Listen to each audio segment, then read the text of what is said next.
ॐ भूर्भुवः स्वः तत्सवितुर्वरेण्यं भर्गो देवस्य धीमहि धियो यो नः प्रचोदयात्।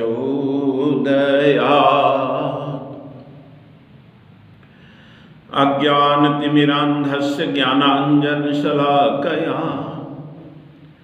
चक्षुरुन्मीलितं येन तस्मै श्रीगुरुवे नमः।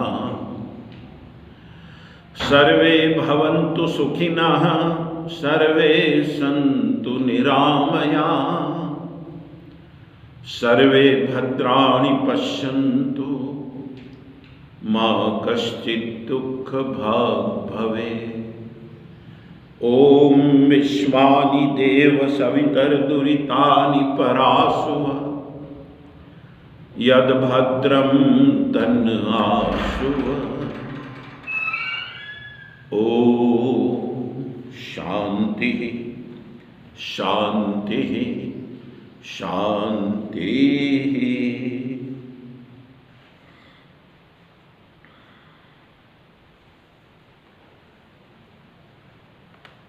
शक्ति स्वरूपा माताएं, बहनें, देव स्वरूप भाइयों, कल हम लोग तमसो मां ज्योतिर्गमय इस विषय पर चर्चा कर रहे थे। अंधकार से प्रकाश की ओर गमन करना होगा। प्रकाश ही जीवन में आनंद बनकर ओतप्रोत हो जाता है। आज का विषय आध्यात्मिक दृष्टिकोण अपनाएं। अध्यात्म में शॉर्टकट नहीं है। गुरुदेव कहते हैं अध्यात्म में शॉर्टकट खोजने की जल्दी किसी को भी नहीं करनी चाहिए। वर्तमान समय में हम सभी उतावले हैं। इंस्टेंट का जमाना है, रेडीमेड सब कुछ मिल जाए तो बहुत अच्छा लगता है। अध्यात्म के क्षेत्र में भी बाजीगरी करने वाले बहुत अच्छे लगते हैं कि सिर पर हाथ रखकर कोई कुंडलिनी जगा दें। गुरुदेव कहते हैं कि बेटा कुंडलिनी तो जगा दें, संभाल पाएगा क्या? तरुणाई में भगवान की ओर से, प्रकृति की ओर से थोड़ी सी ऊर्जा की किरण या झलक विकसित होती है, वह भी व्यक्ति से संभलती नहीं, उन्मत्त हो जाता है। जवानी में किसी को कुछ समझ ही नहीं पाता। जो कुछ हूं मैं ही हूं, अंधा बना घूमता फिरता रहता है, ऐठा ऐठा जीवन जीता है। फिर कुंडलिनी शक्ति जगा दें तो जो तरुणाई में ऊर्जा उपलब्ध होती है उससे हजारों गुना अधिक ऊर्जा कुंडलिनी शक्ति के जागने पर उत्पन्न होती है। इतनी सी ऊर्जा संभलती नहीं, कुंडलिनी की ऊर्जा कैसे संभालोगे? मित्रों, अध्यात्म जगत में कोई शॉर्टकट नहीं है। पहले अपनी पात्रता को विकसित करना पड़ता है। यदि हम पात्रता को विकसित करने की उपेक्षा करते हैं तो अध्यात्म में कुछ प्राप्त करने की अभिलाषा नहीं करनी चाहिए।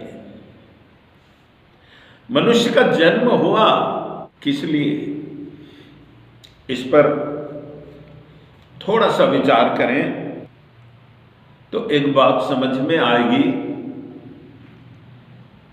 कि मनुष्य में परमात्मा होने की संभावनाएं हैं। इस काय पिंड में समस्त ब्रह्मांड की शक्ति भरी हुई है। अब जो परमात्मा होने के लिए आया है वो और कुछ बन जाए, डॉक्टर अथवा इंजीनियर बनकर रह जाए, कोई धनवान बनकर रह जाए, या कोई बड़ा बाबू बनकर रह जाए, तो तृप्ति कहां से होगी, शांति कैसे मिलेगी? जो होने को है वो नहीं हो पाया तो फिर अशांति सुनिश्चित रूप से बनी रहेगी। अध्यात्म जगत में जो होना है उस दिशा में चलने के लिए कई कदम उठाने पड़ते हैं। आजकल तो ध्यान के पीछे कई लोग लगे हुए हैं। पतंजलि योग सूत्र में ध्यान ये 7वीं स्टेप है, सीढ़ी, और ध्यान तक पहुंचने के लिए 6 सीढ़ियां पार करनी पड़ती है। पर अनेक जगह केंद्र चलते हैं ध्यान के और सीधे 7वीं सीढ़ी पर। ये कैसे संभव, ध्यान कैसे लगे? परम पूज्य गुरुदेव कहते हैं कि बेटा 1 मिनट भी यदि मनुष्य ध्यान में एकाग्रचित्त हो जाए तो समाधि की ओर जा सकता है। 1 सेकंड के 1000वें भाग में मन विचलित होकर निकल जाता है, पता ही नहीं चलता। यम नियम, आसन, प्राणायाम, प्रत्याहार, धारणा, ध्यान और फिर समाधि। तो यम नियम, आसन, प्राणायाम, प्रत्याहार, धारणा की ये 6 सीढ़ियां पहले चढ़नी पड़ेगी, तब ध्यान संभव हो सकता है। बिना इन 6 सीढ़ियों के चढ़े यदि कोई व्यक्ति ध्यान करना चाहे, शॉर्टकट का सफर करना चाहे, तो अध्यात्म में इसकी कोई गुंजाइश नहीं। परम पूज्य गुरुदेव एक और मौलिक बात बताते हैं। पिता जीवन भर कौड़ी कौड़ी संपदा जोड़ता है और अपने बच्चों के लिए छोड़कर चला जाता है। भौतिक संपदा को दूसरों के लिए छोड़ा जा सकता है, अपने वंश के लिए, बेटे पोते नाती के लिए, परंतु अध्यात्म में ऐसी कोई व्यवस्था नहीं है कि पिता साधना करें और बेटे को सिद्धि हस्तांतरित हो जाए। यहां तो जिसकी साधना उसी को करनी पड़ेगी और जो करेगा सो पाएगा। परंपराएं, संस्कृति इस ओर इशारा करती है, पर श्रेष्ठता को हासिल करना है, जीवन के सुख को, जीवन की वास्तविक समृद्धि को जो आंतरिक होती है उसे प्राप्त करना है, तो शॉर्टकट की कोई गुंजाइश नहीं है। सबको मेहनत करनी पड़ेगी, सबको इसमें से गुजरना पड़ेगा। हम तो आत्मा को भुलाए बैठे हैं। भौतिक जगत के आकर्षण में मूल उद्देश्य किधर छूट गया पता ही नहीं चलता। एक घटना मैंने कहीं सुनी कि एक बार एक सेठ के घर में आग लग गई और भयंकर आग लगी। कीमती सामान घर में पड़ा था, आभूषण पड़े थे, सोना चांदी धन। सेठ चिल्लाया, अरे कोई मेरी सहायता करो। लोग इकट्ठे हुए सेठ की सहायता करने के लिए, और सेठ कहने लगा कि मेरे घर का वो कीमती सामान बाहर ले आओ, वहां रखा धन बाहर ले आओ, सोना चांदी, मेरा फर्नीचर। सेठ कहता रहा, लोग सुनते रहे और सामान को बाहर निकालते रहे। आग बढ़ती गई, जितना सामान निकालना था निकल गया। अब आग में जाना संभव नहीं। तब सेठ को ध्यान आया कि अरे मेरा बेटा भीतर ही सोया हुआ है। बहुत चिल्लाया, लोगों ने कोशिश भी की, पता चला कि बेटा कब का जलकर राख हो चुका है। अब सेठ छाती पीट पीट कर रोने लगा और ये कहने लगा कि ये धन जिसके लिए जोड़ा था वो ही अब इस दुनिया से चला गया। धन का अधिकारी तो मर गया। तब पास खड़े एक संत ने कहा कि ऐ शिष्यों, इसी तरह संसार के लोग दुनियावी सुखों के फेर में आत्मा को भूल जाते हैं, आत्मा के स्वार्थ पिछड़ जाते हैं, और समय निकलता चला जाता है। एक दिन आत्मा इस घर को छोड़कर निकल जाती है, तब पछतावे के सिवा, पश्चाताप के सिवा और कुछ शेष नहीं रहता। इसलिए समय से पहले चेतना बहुत जरूरी है। समय से पहले यदि नहीं जाग पाए, नहीं सतर्क हो पाए, तो जो अवसर मिला है जीवन के रूप में, कहते हैं कि एक साधु ने अपने शिष्य को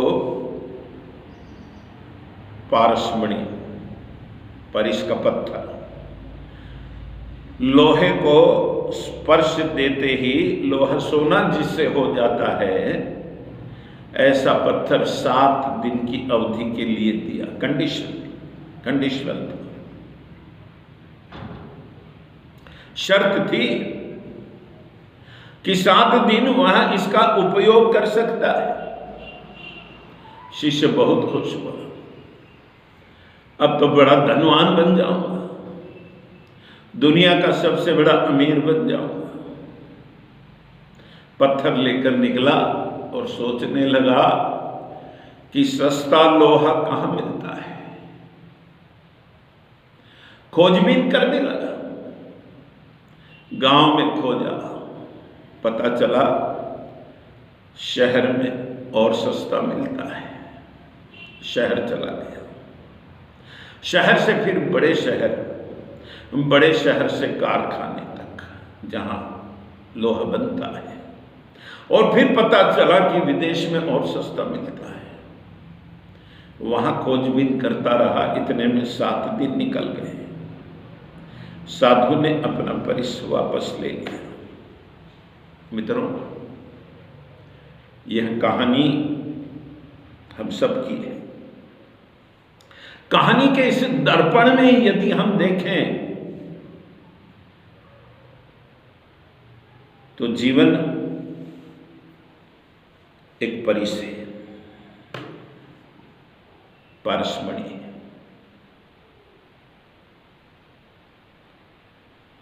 और जो इसे आत्मिक संपदा में बदलना चाहता है बदल सकता है, पर 7 ही दिन की अवधि है सबके पास, 8वां दिन ही नहीं है।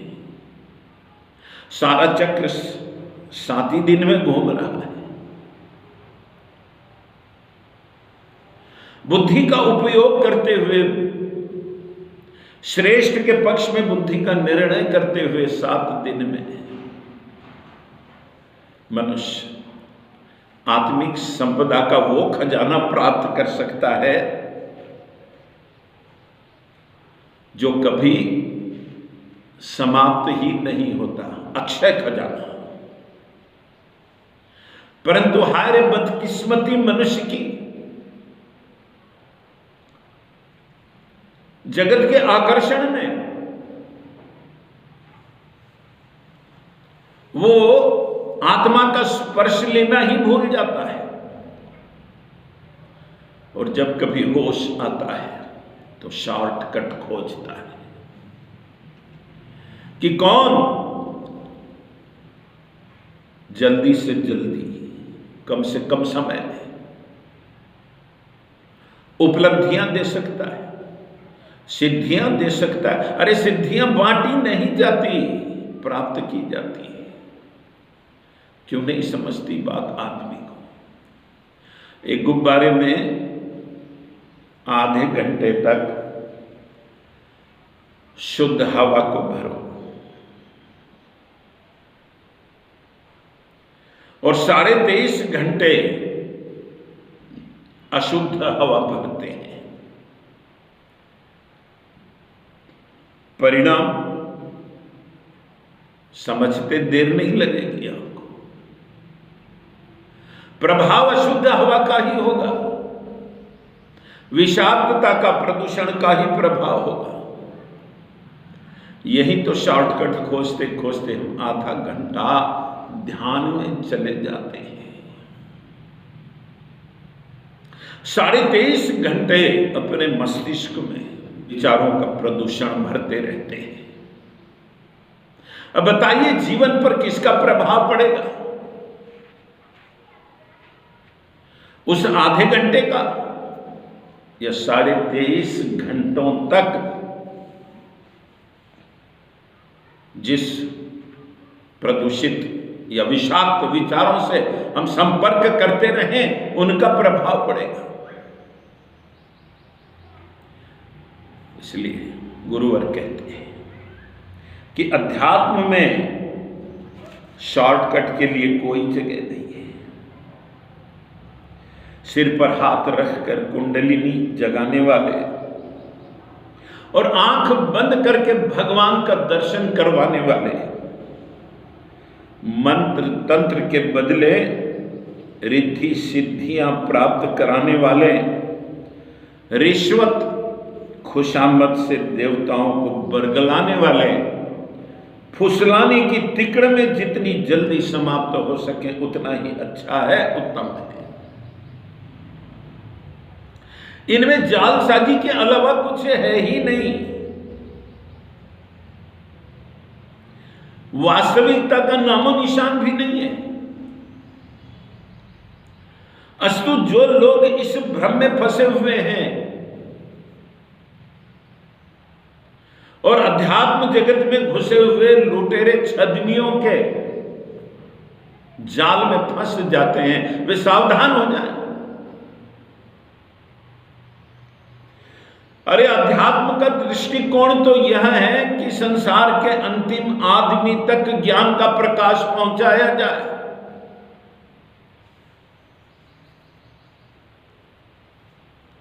अंतिम आदमी तक इतना बड़ा लक्ष्य, इतनी ऊंची सोच, तभी तो परिवर्तन आएंगे, पर परिवर्तन तब आते हैं जब भीतर सफाई होती है। भीतर घृणा भरी हुई है, बाहर प्रेम नहीं कर पाओगे। भीतर स्वार्थ संकीर्णता भरी हुई है, बाहर उदारता नहीं दिखा पाओगे। भीतर क्या भरा हुआ है वही तो बाहर दिखाई दे रहा है। युधिष्ठिर के भीतर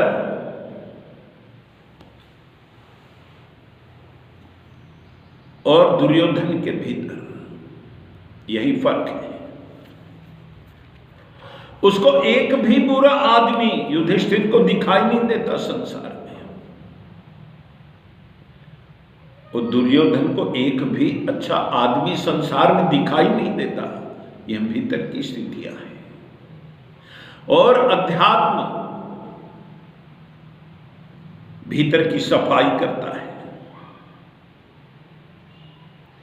तब हम आध्यात्मिक दृष्टिकोण को अपनाकर ही जीवन का वास्तविक विकास कर सकते हैं,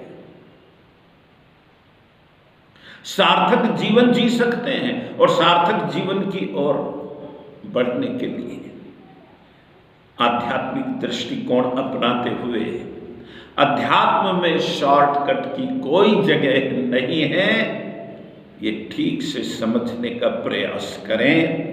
ओम शांति शांति शांति।